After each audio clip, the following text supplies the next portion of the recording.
What up, everybody? Welcome to the Tuesday edition of Burn It Down with Kim Brown. This is the safe space where we set oppression ablaze because guess what? Guess what? Guess what? We ain't getting no younger. We ain't going to be able to strike these matches and light these torches forever. It's time to start burning shit down because we need to ensure that the planet, the entire planet, not just this miserable, rotten shithole country, the whole planet, we need to make sure that the whole planet is habitable, is equitable, and is livable for the youth stem, for your kids, for your grandkids, for your nieces, for your nephews, and your nibblings, and everybody else.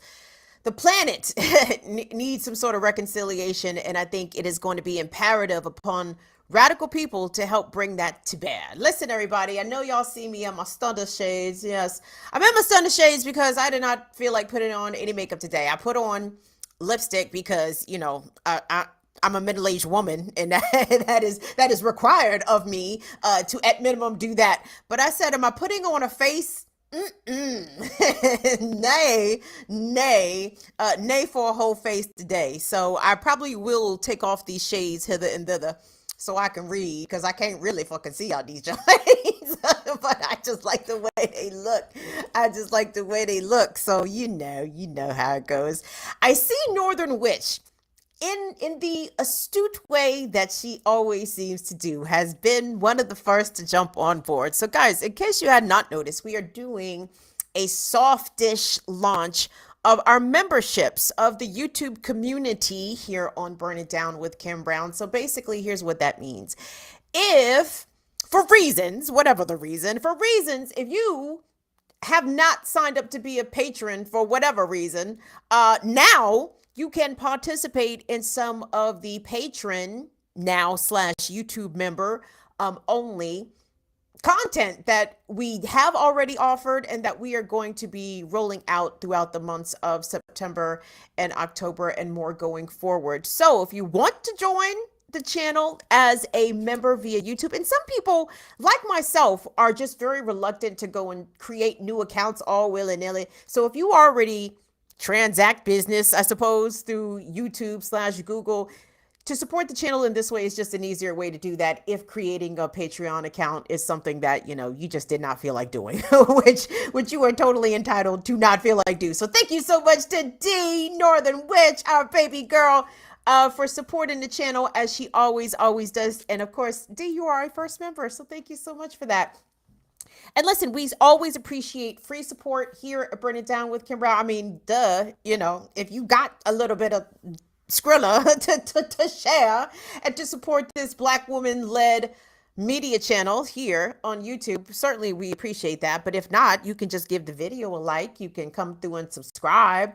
You can go around the internet and like us places at BIDWKB, Instagram, Twitch, Facebook, TikTok, on Twitter at Burn It Down KB, and of course right here on the YouTube. What's up, Comrade Kwame? What's up, Shirley? What's up, Court? Who is a aggressive progressive? I like the name. Yes.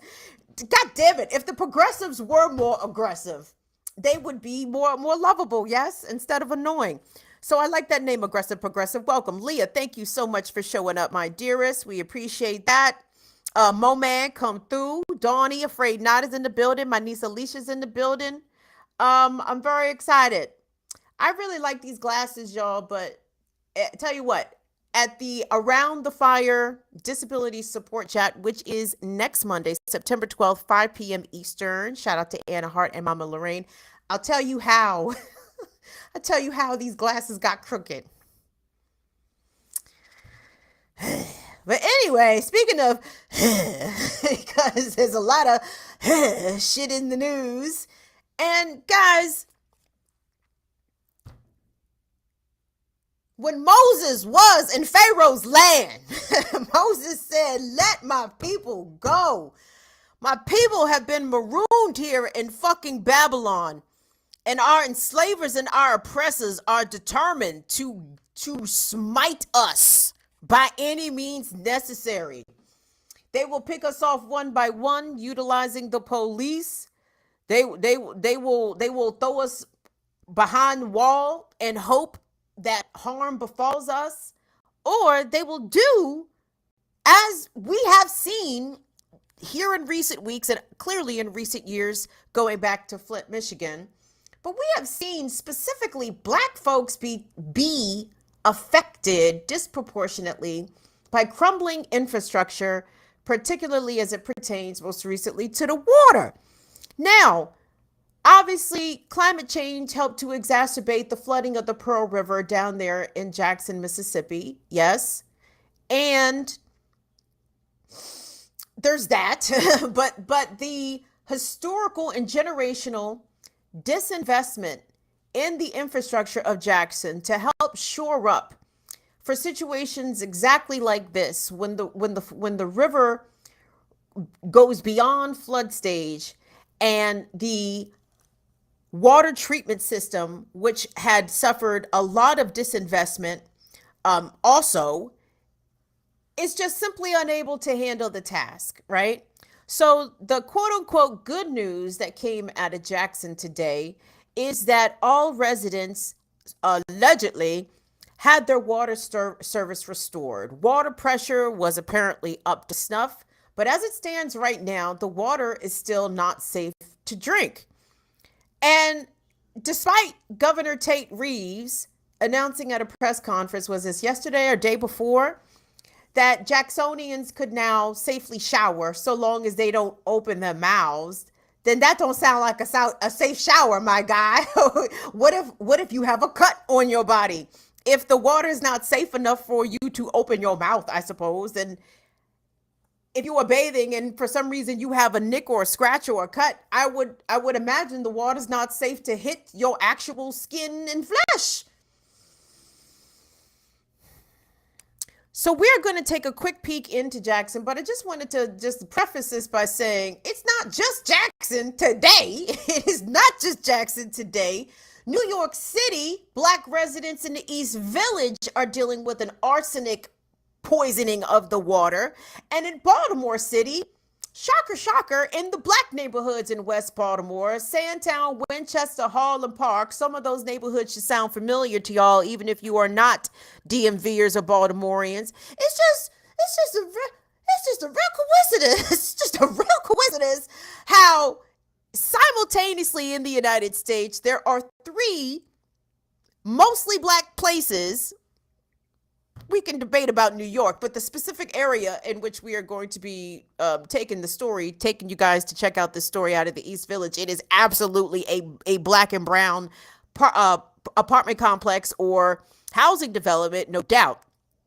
But let's start in Mississippi. Let's go ahead and start in Jackson, because this was a story coming out of Jackson yesterday on Labor Day Monday. And this is from Channel 16 WAPT News in Jackson.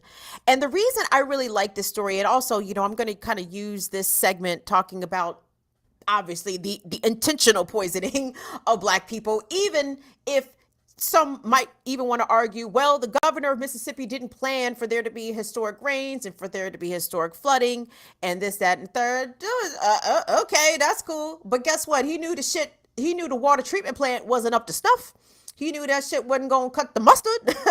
He knew that it had needed some desperately foregone upgrades and things that had not been done that would have made it more vulnerable and more susceptible to shut down or not meet the task that it was supposed to do. So anyway, hold on. I'm wearing these shades. I should have at least smoked a joint. God damn. This shit about to blow me. But here we go. Let's go to Jackson. And again, this story is from yesterday. And like I said, okay, I was saying that to say that I liked this particular piece compared to some of the other pieces that I've seen, because this actually speaks to residents, right? And when we get a little bit deeper into this segment, I do have media critique specifically for the Baltimore media, which apparently could not find residents in West Baltimore to get their take and to get their feelings and reactions to the announcement that there had been an E. coli detected in some of the sites there in West Baltimore. But again, let's go back to Jackson. Let's start in Mississippi. This is from 16 WAPT News in Jackson, and they were speaking with Jacksonians yesterday on Labor Day Monday as they were out and about trying to pick up water supplies. Let's check it out. Do understand that need knows no day, no hour, no time. So even though it is a holiday, needs still have to be met. At the start of Labor Day, people lined up at a Byram church for bottled water and a fresh burger. Thank you. It's very hard, but this right here is actually a blessing. Thanks to giveaways like this one, people like Russell are making do. I use it for everything. I use it for cooking. I use it for brushing the teeth, washing the face, the towel. The water is pitiful. Then the need is even greater on a holiday because kids are home. And then again, we don't have the water supply that we need to be able to personally fix these Labor Day meals at the house. Signs of water coming back through the pipes are looking up, but the water is still not safe to drink. The water that we is able to run in the bathtub, it's nasty, it's dark. Say it's not available for my kids to brush their teeth or anything like that. Parents are still under the boil water notice, so we still need water. We are even impacted by the water crisis, and we know how critical it is to have good running, clean water. Oh, whoops. Sorry about that. Good running clean water. Yes, that package there from Channel 16 WAPT News in Jackson. So, yeah. I don't think the water coming back through the pipes is good news if it's not safe for consumption. What is the point of the water coming back through the pipe? The water seems to be coming back through the pipes, and that is good news. It's not good fucking news if you can't drink it. It's not good news if you cannot utilize it to brush your teeth or to cook with it. I am in a washing confusion. A washing confusion, even though I'm very much not a washing confusion. And listen, it's very simple. Very simple, and on some instances, I would say it's maybe a bit reductive to look at what's happening in Mississippi and say, hey, because of the Republican leadership here, and because, Tate Reeves is an obvious racist, yes, that somehow that this is, this is more racist than what is happening to residents in Baltimore, or more racist than what is happening to residents in Flint or in New York's East Village, all places that are governed by Democrats, right? So we need to understand that the system that allows for predominantly Black areas to suffer catastrophic failures of infrastructure, especially to a resource as critical to human life as water, that is an intentional failing of the system, regardless who the fuck is in office, right? It wouldn't make a good goddamn difference if Jackson had a white mayor and a white Republican mayor, because so long as the residents continue to be mostly Black, so long as the people whose lives are most impacted by this catastrophe, if you don't have suitable water to drink for several days, that is absolutely a catastrophic event. That is an emergency, right? A human life emergency. Because this is happening to Black people, it is allowed to happen. It is allowed to happen, and it would not matter at all if it was a D or R in political leadership. Because guess what? There's a Democrat in the White House right now. A Democrat sitting in the White House right now. I saw a piece floating around social media from NPR, and really it was, whatever. Okay, NPR, okay, cool. But basically, NPR, the headline read that it would cost $2 billion to solve the Jackson water crisis, right? $2 billion.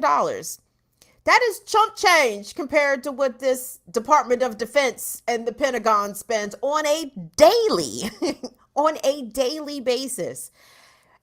The amount of money it takes to operate 800 military bases across the globe, the amount of money that we are sending to Ukraine, the amount of money that we are doing to engineer coups, as John Bolton so politely reminded us, that the United States is constantly involved in foreign policy meddling, including coups. But all that takes a lot of money.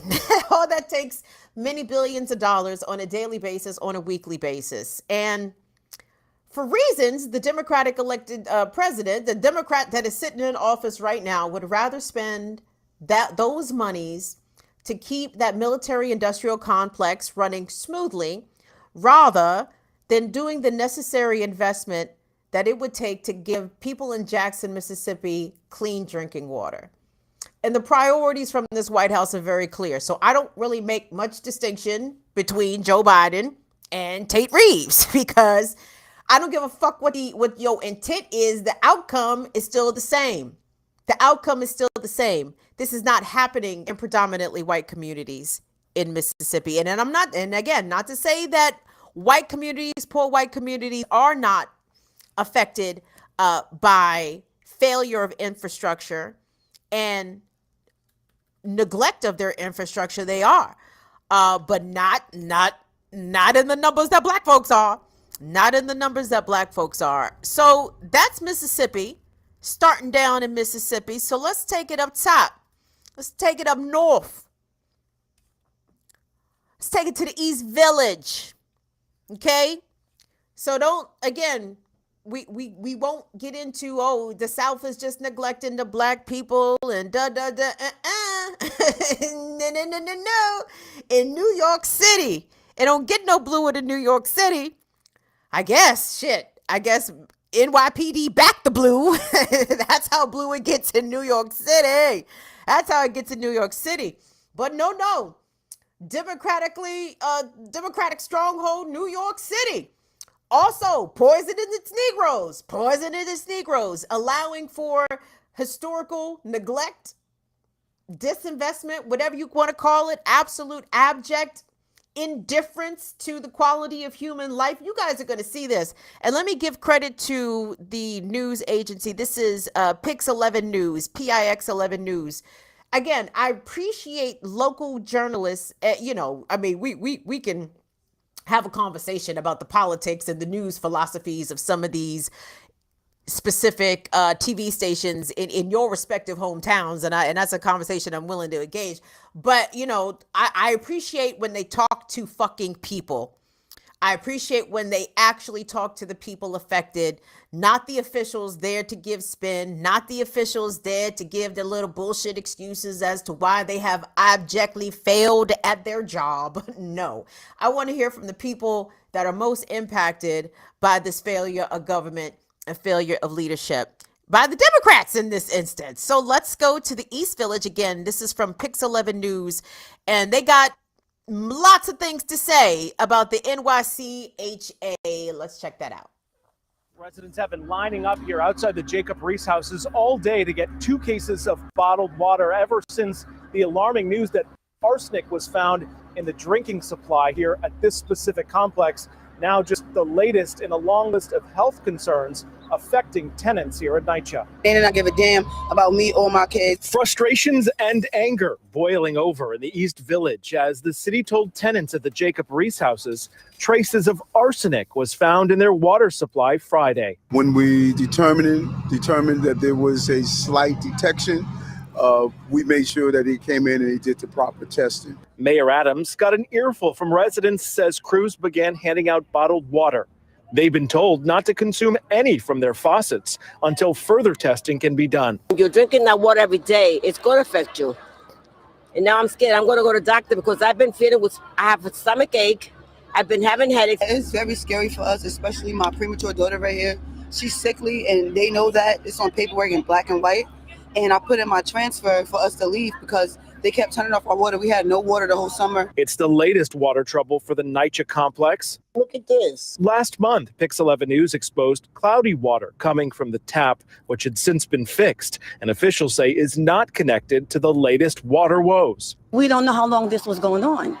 Okay, so a lot of people have been consuming this water. A lot of people don't buy bottled waters. It's unclear how the arsenic levels became so elevated that it raised a red flag for officials. The city says it's slightly above the federally mandated standard, below 10 micrograms per liter. However, long-term exposure to the potentially poisonous chemical could cause serious or fatal health effects, according to medical experts. As NYCHA handed out bottled water, tenants are demanding food, and better treatment from the housing agency with systemic problems. We've had the lead problem, the rat problem, The mold problem. the mold problems, The elevators. Yeah. The paint. The list goes on and on. Hours before the water problem was discovered, the public advocate unveiled a report at the Reese houses that would make life more livable in public housing. NYCHA has repeatedly been named the overall worst landlord in the city of the public advocate's annual watch list. How the other half lives in public housing is a roadmap of where we are, how we got here, and what we can do to fix it. And today, workers from NYCHA plan on going in every single apartment to flush out the water system. Once that is complete, then they will be able to retest the water. However, this drinking supply that they are handing out will be available all weekend long. You know, I saw some social media users from New York saying that this arsenic issue at the Jacob Reese homes in the East Village has apparently been going on for 2 weeks. 2 weeks before residents were made aware, before residents were even notified. The city's water niggas in New York was made aware that there was an issue with specifically elevated levels of arsenic in the water at this particular housing complex, and they did not tell residents for 2 weeks. Residents didn't know until Eric Adams' fucking goofy ass showed up with cases of water. They're like, the fuck is he doing here? And he's like, oh, there's no problem with the water. They were like, oh my God. And did you hear the litany? First of all, David Silberg in the chat talked when they mentioned the elevated levels of arsenic, and the report said slightly elevated levels of arsenic, and Silberg said slightly? Question mark? Yes, fucking slightly. How much arsenic are you guys comfortable consuming? How much makes the water spicy? A little, just a slight dash of arsenic. I like tastes like nickels. Jesus God, help us.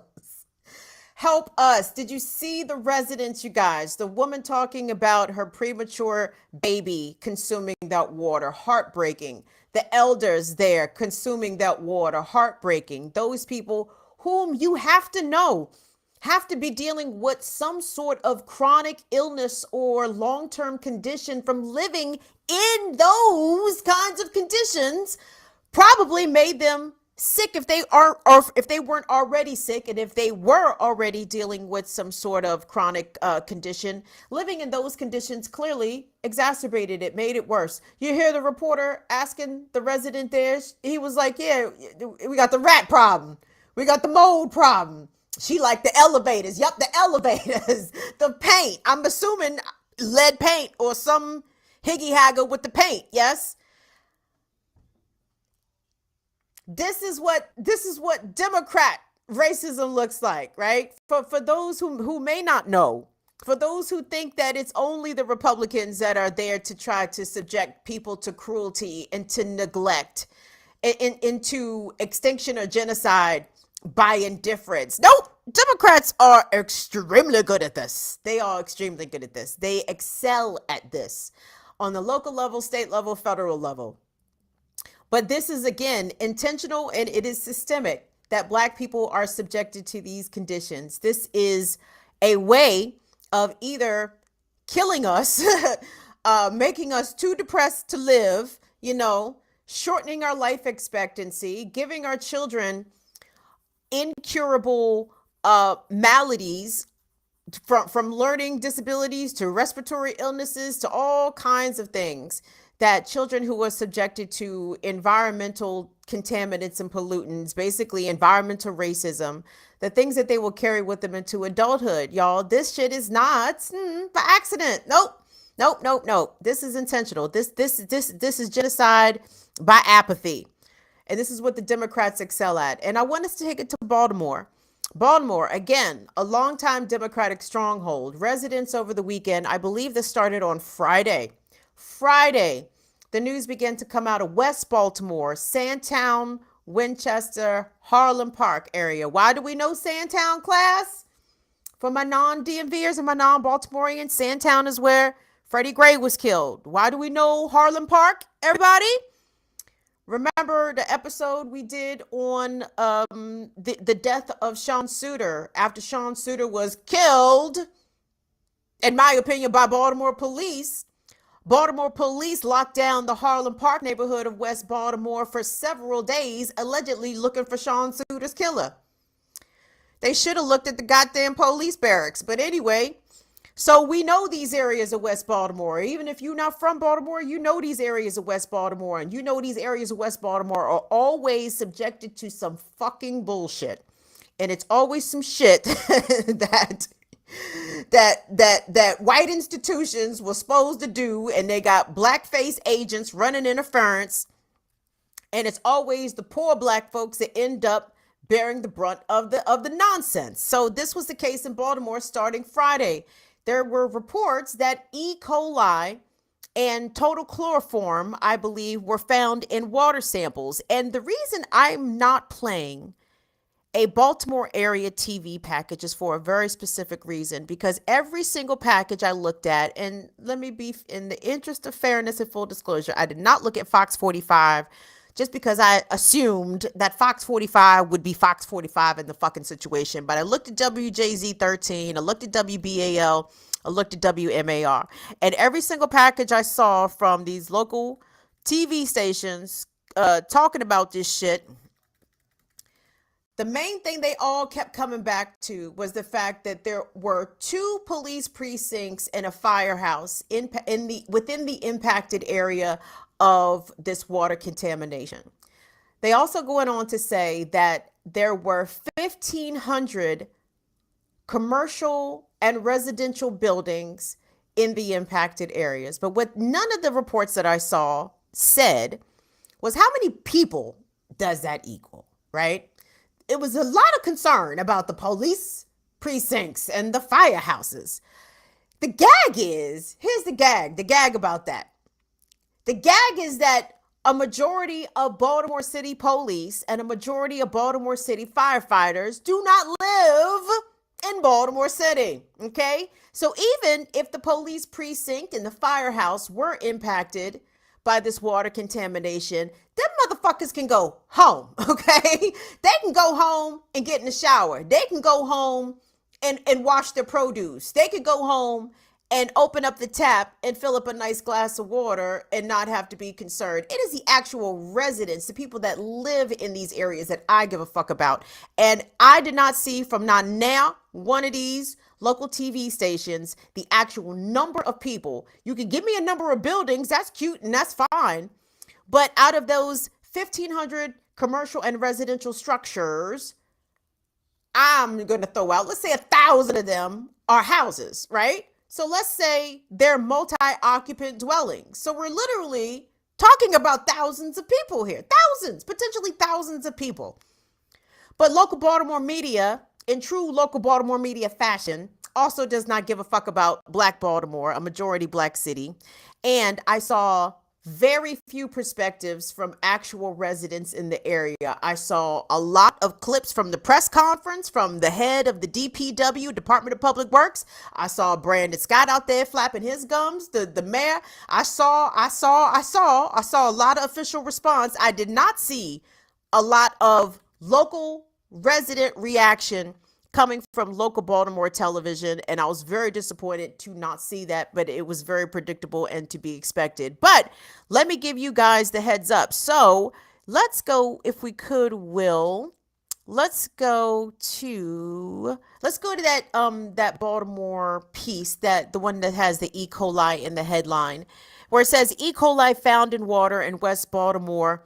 Water boil advisory is issued for parts of South Baltimore as well. So like I said, some random testing, they found total chloroform and E. coli contaminants have been found in water in parts of Baltimore City. A boil water advisory, BWA, has been issued for many parts of West Baltimore and parts of South Baltimore, including industrial sections of Cherry Hill and the neighborhoods of Lakeland, Morrow Park, St. Agnes. Oh, damn, did shit all the way down St. Agnes? Nigga, I can't read that. and Yale Heights. So I'm sorry. Just some shit I'm not going to even attempt to read. If I am unable to read it, I'm just going to say I cannot read it. So DPW has issued a boiled water advisory for parts of West Baltimore. The residents again are encouraged to boil their water for at least a minute. Now, here's the problem with a lot of this. Number one, people on social media. Let me give big up to, of course, my good sis Lisa Snowden, the HBIC, the HNIC over there at the Baltimore Beat, and Lisa wasn't alone in the Baltimore media, like the righteous Baltimore media section, because there's like two Baltimore medias, honestly. There's like the mainstream suckers, you know, the Baltimore Sun. Let's go ahead and throw the Baltimore Banner in there too, because they appear to be some sucker ass niggas. They the ones who ran with that story that a Apple TV Plus production in Baltimore City had to be shut down because it had been allegedly threatened for extortion by gangsters, by unruly locals. Turns out that was some bullshit, and Baltimore Banner ran with that shit like some fucking suckers. So anyway, so there's regular sucker ass mainstream Baltimore media, and then there's righteous Baltimore media. We're gonna definitely throw Lisa Snowden in the Baltimore Beat in the righteous media. So anyway, members of the righteous Baltimore media were accurately pointing out that there were woefully few updates on social media coming from the city, coming from the Baltimore Department of Public Works. And a lot of people were concerned that a lot of those living in the affected areas probably didn't even know that the water was contaminated. They didn't even know that there was a boil water advisory in place because the messaging was extremely piss poor from Baltimore City. Will, if we could pull up that tweet, that is going to be, I believe, from Ken Duffy from WBAL. This is from this morning. The tweet from Ken Duffy reads, "Frustrated people are still waiting for water here at Lansdowne Library on 3rd Avenue following Baltimore's boil water advisory for west-southwest portions of the city. Distribution was supposed to begin at 11 a.m., but folks told by DPW personnel on scene that it'll begin at noon." Okay? Now, I am not even sure the shit began at noon, okay? Also, let me point this out, Baltimore City. They are only doing water distribution in certain specific locations. What are we doing for our residents who are homebound? What are we doing for our residents who are not mobile? What are we doing for our residents who do not have vehicles? What are we doing for them residents? It's just good luck. It's just best of luck to them, huh? Best of luck to the elders. Best of luck to the disabled. You understand? This is the shit that really grinds my gears. This grinds my gears, everybody. And this is something that disability rights activists have been screaming about. And this is it's because it's an ongoing crisis. They continue to scream about the shit. Okay, whenever there's a catastrophe or whenever society shuts down in some way, or even, we experience something like this where it's a relatively contained, albeit it is a crisis. Like, if you cannot fucking drink the water, I consider that a crisis, but it's in its size and scope. It's not huge. It's not affecting the whole city. It's not affecting many, many thousands. It's probably affecting a few thousands, which, again, you would be concerned if you was in them few thousands, but I digress. But who are the people that automatically get left out? The less able, right? Our elderly brothers and sisters, our mothers, our fathers, our grandmothers, our grandfathers. Like, our elders get forgotten, and those who are disabled get forgotten. Like, not a fuck given, not a concern given. The city gonna put out all these locations. Yeah, you can go get water here, here, here, and here. First of all, it was hot as shit. It was a little warm out there in Baltimore today. It rained earlier. That was also a concern. It was probably raining around 11 o'clock, or around the time of that tweet, around-ish. But then it got very humid. So if DPW wasn't adequately serving the people who had already queued up in line to receive these water distributions, what about the people who weren't able to show up? Like, who literally were physically unable to do so? Where is the contingency plan for those who are less able? And that is where kind of like this whole poisoning of the water thing, which I think is legitimate, because again, intent intent is inconsequential. What is the outcome? What is the end result? If the end result is that black people get sick and die, well, Democrats and Republicans are going to shrug their shoulders and be like, what you gonna do? What you gonna do? You know how much it costs to shore up these systems? Do we have the money for all that? These motherfuckers find and print money anytime it suits them. Let this economy fall off a cliff into a recession or a depression. All of a sudden, you will see the Federal Reserve get out there and tout and extol the virtues of, quantitative easing. Oh, the government has to pump trillions and billions of dollars into these banks, into these financial institutions to keep them afloat. Never once.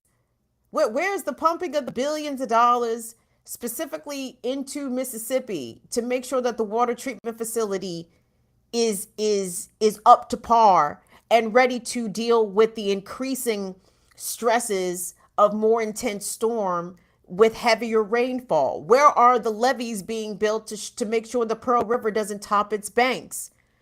See, I mean, motherfuckers like Joe Biden and Obama and Bill Clinton before him, like they just, they'd be like, well, we cannot make the states take the money. The fuck you can't. The fuck you can't make it a federal fucking project.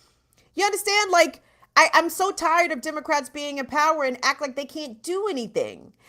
But at the end of the day, it is their voter base, their very reliable black voter base that ends up getting screwed every single time. And I know, and I'm sure part of the reason why previously on a federal level, when they've been in power, Democrats have not interceded in Mississippi because they look at it, I mean, clearly it's a Republican stronghold, but so what?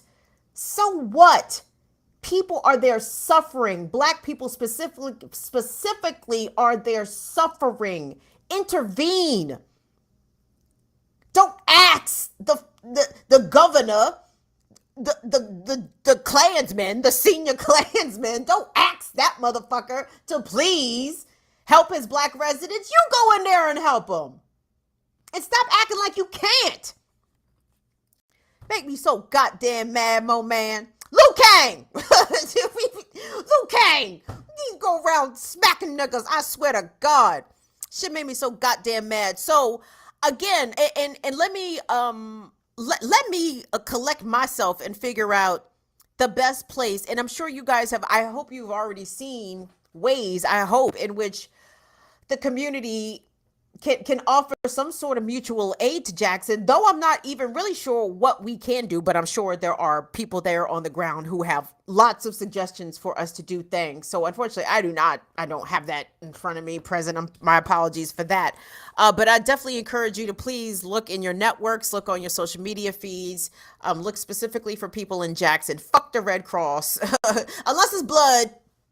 I had somebody make a pitch to me about why donating blood for the Red Cross is not, the deal with the devil that some of us may think it is, that it does probably serve a greater good for those who are in blood need, but I digress. So anyway, so go look. We got to help Jackson and Baltimore. Fuck. and East Village. Jeez Louise. At what point, gang, are we ungovernable? Like, at what point do we say, what this system takes out of us in the form of taxes and in the form of Social Security and our return on investment is not equal here. Like we are not getting a good return on our investment. Like, at what point do we say the government is failing to meet the basic human needs of its people? So we either got to take over the government, take over the means of production, or keep our fucking money in our pocket. Keep our money in our pocket. Now, I know Joe Biden done hired tens of thousands of new IRS agents, probably for that specific reason, because I'm sure they anticipate that radical folks are going to start withholding their taxes. And Joe Biden says, we cannot have that.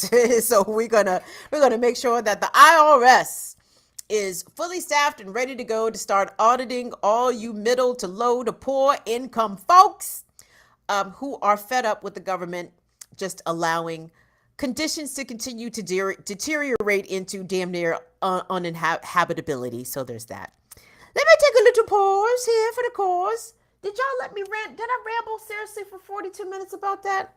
My bad. I'm sorry. I was angry. And I'm still angry. Very angry. And I just don't, I know there are a sprinkling of white residents in these areas that are also suffering. But again, where does this happen? In predominantly white areas? Predominantly white areas. I know there's maybe a couple of towns in and around Appalachia where there have been undrinkable water situations, and white residents was extremely confused. They were like, how could you do this to us though?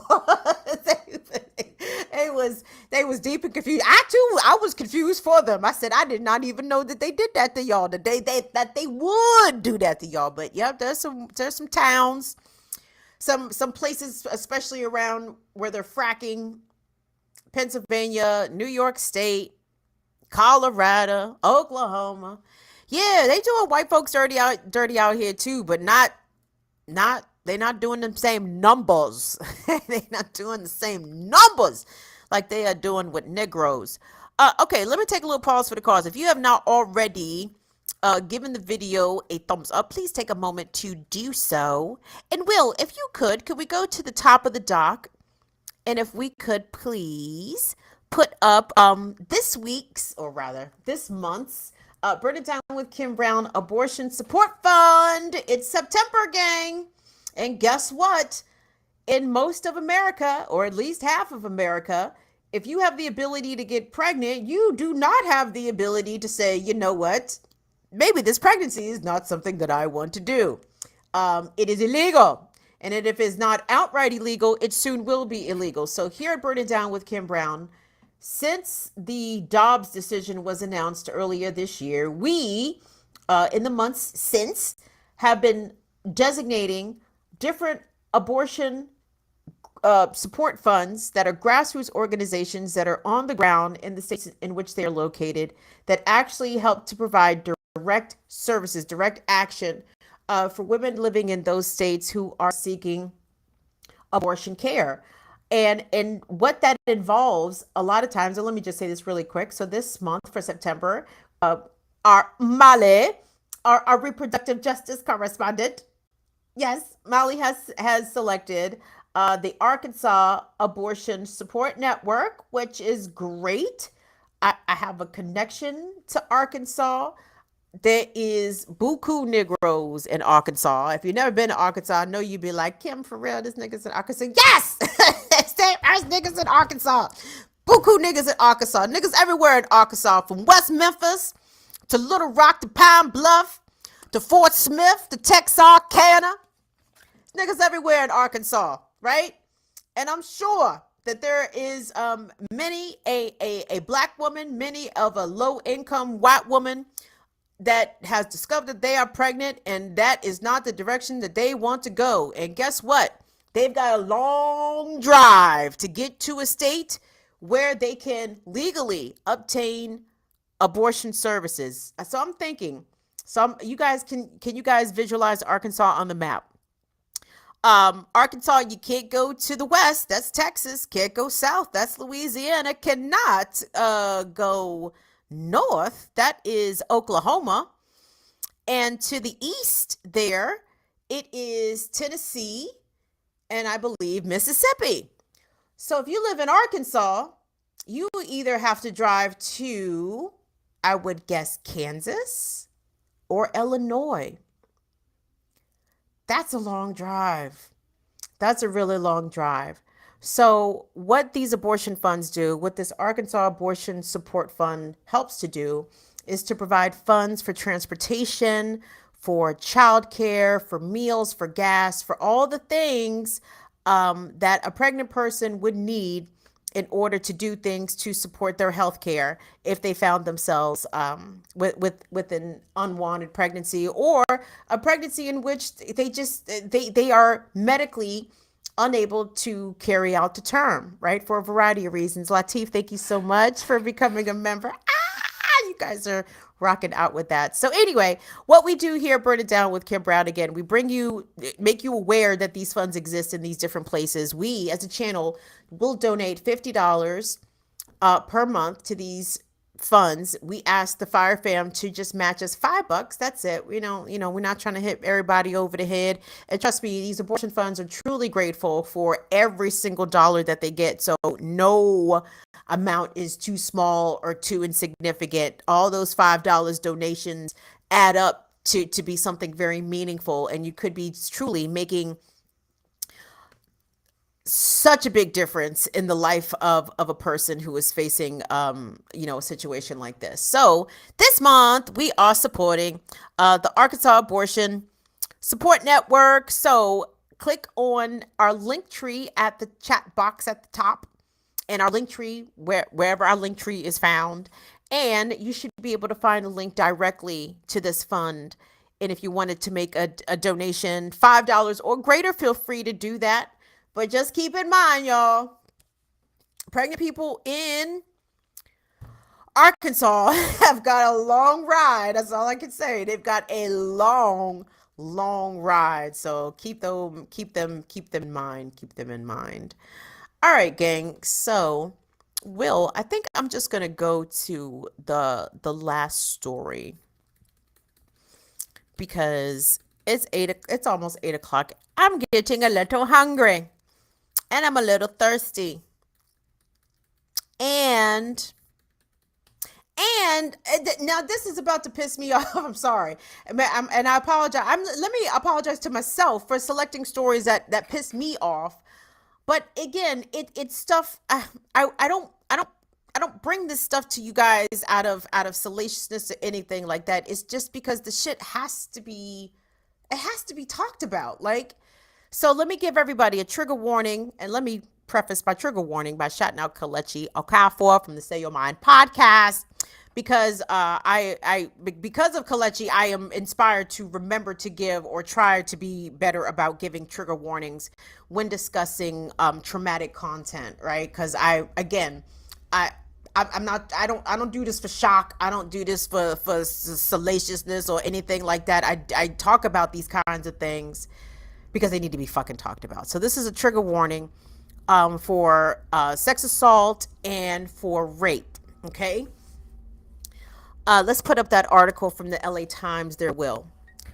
And this is I should have actually called this segment Cops Ain't Shit. This is a perfect Cops Ain't Shit segment because it is a glaring example of how police officers as a profession, as an institution, are in fact not guardians or agents of public safety. In fact, they are predators, and they will do whatever they need to do to prey on people they perceive to be weaker than they. So this is a piece from the Los Angeles Times that was published mid-August, and the headline reads, 70 girls sexually assaulted in juvenile camp by probation employees, lawsuits allege. 70, guys, 70. Okay, this piece was written by Richard Winton, again from the LA Times, back on, what does that say, August 19th. Okay, so at least 70 girls incarcerated in Los Angeles County juvenile camps and detention facilities were sexually assaulted by probation and detention officers, with the abuse spanning more than 3 decades, according to newly expanded litigation filed Tuesday. Process that for a moment, can we, gang? 3 decades worth of young girls from Los Angeles County being sexually preyed upon by probation officers and juvenile correctional officers. 3 decades. What does that sound like to y'all? That sounds systemic, right? That sounds like just some shit that the juvenile officers and the probation officers, that's just some shit they just get to do at work for 30 years, huh? The allegations follow a similar lawsuit filed in March, in which 20 women said that they were sexually assaulted over the course of a dozen years at Camp Joseph Scott, Los Angeles County's all-girls juvenile detention facility. 2 new lawsuits filed in Los Angeles County Superior Court replaced that case and expanded on the accusations. The alleged abuse occurred from 1985 to 2019. Oh, so this just stopped. If it stopped, right? If it stopped. The alleged abuse occurred between 1985 and 2019 at Camp Scott, at Camp Kenyon Scudder, at Camp Challenger, at the Dorothy Kirby Center, at the Los Padrinos Juvenile Hall, and at the Central Juvenile Hall and other locations around LA County. In some instances, some abusers found new victims as different girls entered the facilities over the years, according to the lawsuits. One deputy probation officer is accused by more than a dozen women of sexually abusing them when they were incarcerated minors.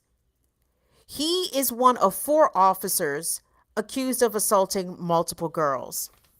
The Los Angeles County juvenile probation system has been infested with a culture of child sexual abuse for decades, said Courtney Tom, who is a former sex crimes prosecutor and one of the Orange County litigators handling the lawsuits.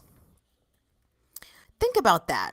The Los Angeles County juvenile probation system has been infested with a culture of child sexual abuse for decades. What a sentence, dog.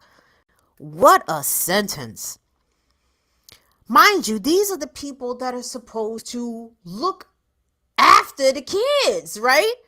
Regardless of why the child is in juvenile justice or in a detention facility, ultimately, these are still children. These are still minors. And these are supposed to be entrusted adults to watch over their care.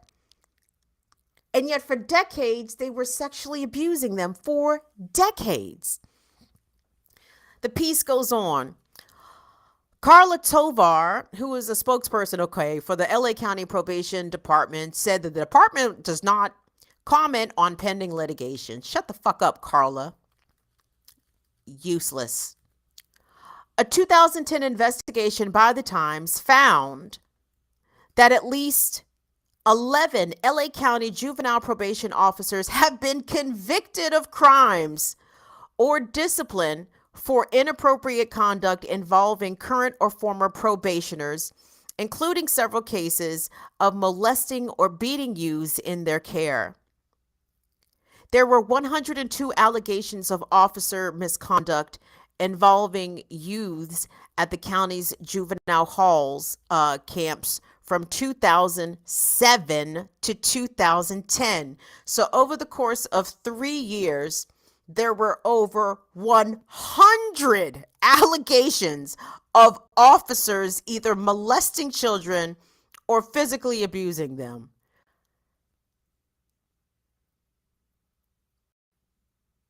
How many tens of millions of dollars does this particular system suck up in Los Angeles County? I'm guessing quite a bit. Quite a bit. Like literally putting pedophiles and child sex abusers on the payroll with pensions and health benefits. What the fuck? What the fuck? Don't ask me how rape culture is normalized. Like, do not ask me how rape culture is normalized. Like, ask me in the ways and the facets of our society in which rape culture is not normalized. Like, riddle me that. Riddle me that. It goes on. Hold on. Where am I? Here we go. In 2018, a $1 million settlement was approved in a lawsuit involving former probation officer David Calderon Jr., who was sentenced to 1 year in county jail in 2017 after pleading guilty to 2 felony counts of assault under the condition of authority for, quote, inappropriate touching 2 girls at Camp Scudder. They gave him a year probation.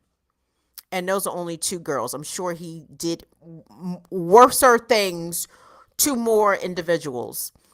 The latest lawsuits, which include 51 victims younger than 40 and 19 plaintiffs over the age of 40, allege that what began with probation officers watching young girls shower would escalate to sexual acts.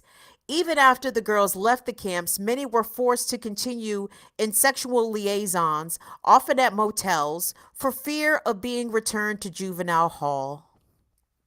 Violence. Absolute violence. This is what the lawsuits state.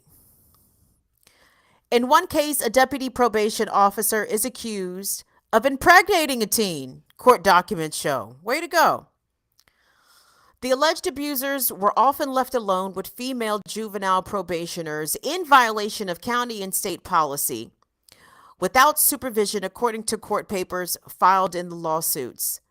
The documents go on to say that male officers were able to touch female juvenile probationers in plain sight of co-workers.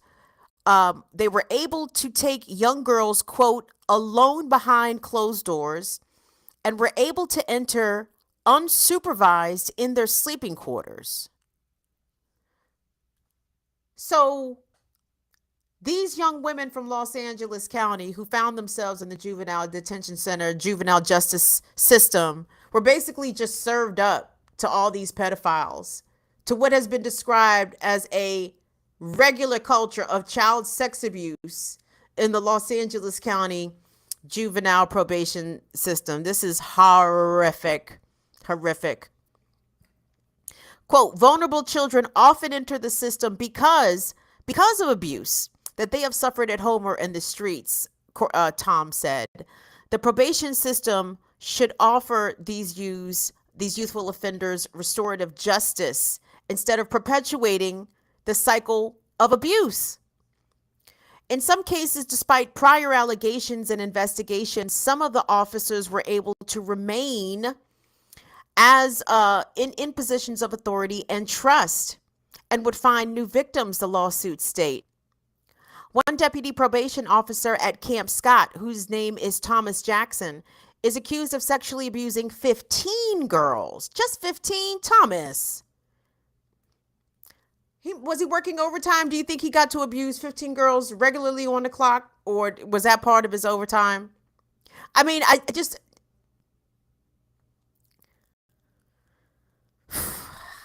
in the lawsuits, all the plaintiffs are identified by Jane Doe aliases, but one woman spoke to the Times using her name.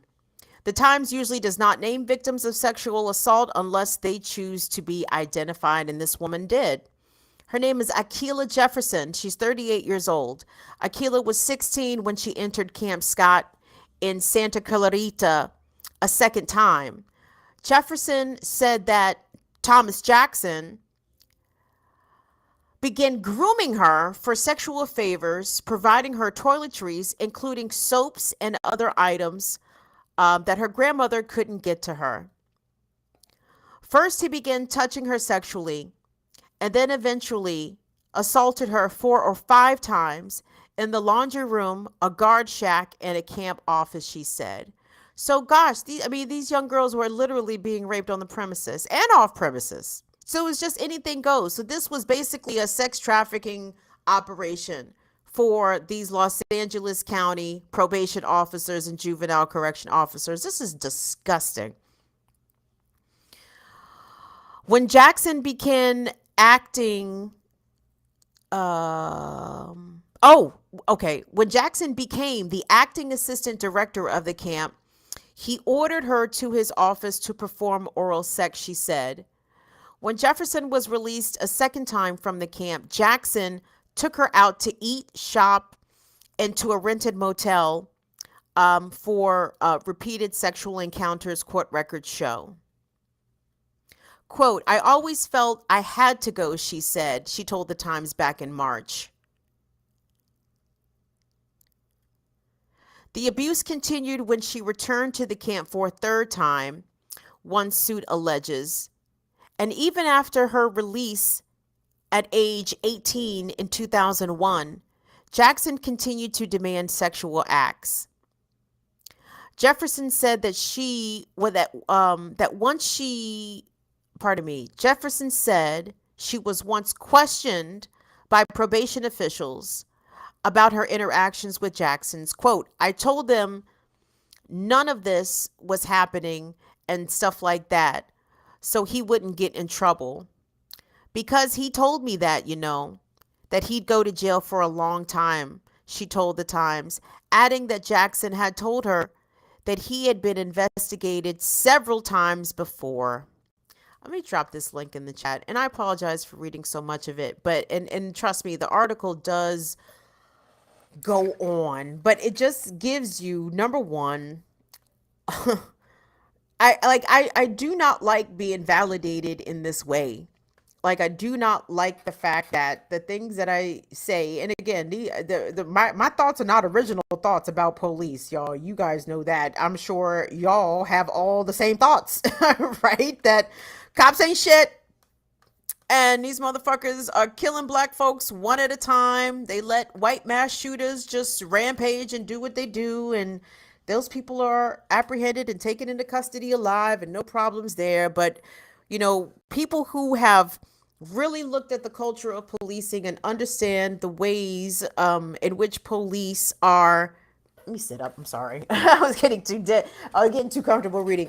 The race of domestic violence and sexual assault that police officers specifically are known to commit these acts of violence against women specifically.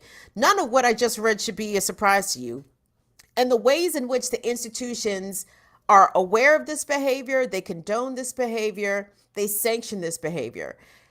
For 3 decades worth of allegations and lawsuits to be coming out right now, with the end point, at least according to that LA Times article, being 2019.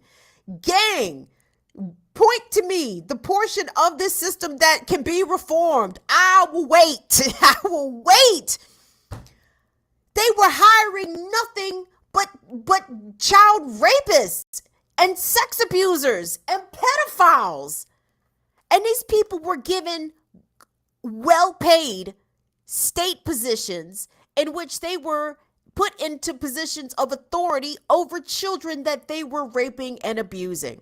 Tell me what part of this system can be reformed. Tell me, is it just one bad apple? It's just a few bad apples. You just got a few rapists in the juvenile justice system. They just need better training. They just need better training. Fucking go to hell. I'm sorry. Let me drop this in the chat, y'all. I'm so angry. I am so angry. Had you guys heard this story? I mean, again, I this is not a platform in which I break news here by and large. You know what I'm saying? I'm finding stories reported on by other folks that may have not got a lot of traction. So I don't know if you guys had even heard about that story or not. I had saved it in my bookmarks some weeks ago, and I was just determined. I said, no, I have to talk about this. It's a horrible story. It's horrific, but it's something that needs to be brought about. And when people in your own life and in your circle and in your spaces and in your community, because I understand, especially us black folks, talking about defunding and abolishing the police is really in our own communities, it is an uphill battle, right? Because black folks have been conditioned that, hey, well, we need more police, and it's getting crazy around. If there was just more police, if we have more police patrolling, police do not make the community safer. Miss Nelson, somebody tell Miss Nelson on the corner that the police do not make the situation safer. Tell her that. Tell Mr. Earl. Tell Mr. Earl. Don't ask for more police in the community, Mr. Earl. The police do not make the situation safer. Okay? And especially for people that come from vulnerable communities, black people, women, our trans brothers and sisters, our LGBTQ brothers and sisters, like the police specifically, they go out of their way to prey on those communities in different ways in which they prey on black men. Don't get me wrong. Black men get preyed on Cisgender black men do get preyed on by police, but it's a different predatory thing when you're talking about young, vulnerable women and femmes and girls and femmes, right? I don't really have anything else to say behind that, guys. I really don't. It's just simply a madness to me that this lawsuit, I hope these lawsuits go through. I hope that the plaintiffs are getting and receive everything that they are seeking. But again, when we're talking about a systemic issue, do you think all of the molesters, do you think they just fired them out of the Los Angeles County juvenile justice system? You think they have just been disciplined or been better trained? No, there is a culture of this. There is a community, if you will, of these predators, of these sexual predators, of these young girls. And they're still there. And I'm sure they're even still training people. And the ones named in this LA Times piece, yep, they're probably going to get rid of them and do something with them. But what about the 50 officers that those officers named in that piece? What about all the ones that they trained?